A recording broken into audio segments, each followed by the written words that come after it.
So, how do you see your role and how that benefits charities and CICs in the area?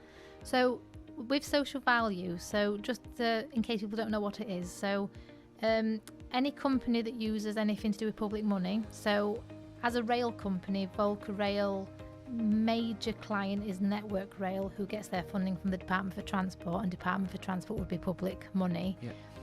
They have a legal obligation to do social value. So there's a model called the PPN 06 social value model that lays out a series of recommendations and metrics that they should be looking at. Now, Volkerrail, even before I started, I've always had a strong social value presence because they know it's the right thing to do. So from a corporate level, without even considering contracts, everyone's entitled to a day's volunteering. There is a fund where employees can apply for funding from anything from support a local charity to my kids in a grassroots football club, I'd like to buy some kit. Yeah. But then on a contractual level, depending on the size of that contract and the value, there will also be an obligation to return a social return on investment. So they used to say good practice would be a 10% return. Okay. We're often much higher than that. Right.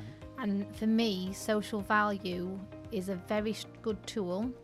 There are organisations out there that might use it as a tick box exercise because they'll get the targets, but it's just that short-term view, whereas if you do it properly, it's leaving that positive lasting legacy. And that's why I'm really keen to make sure that the stuff that we do is linked back to the charities that need things. So what's really important to us is wherever we're doing any work is that real local area needs analysis to understand which charities are out there. Things like the Charity Hub are invaluable to us because that is a place where I'm already socialising with charities that I can find out, even inside conversations, oh, well, actually, we could help with that. Yeah. And to me, it's got to be that way because, you could just go to the big national companies and say, right, we'll just donate some money to Macmillan once a year, or we'll just tap into some national thing. But actually, if you really want to make a real lasting legacy, it's got to be at that local level.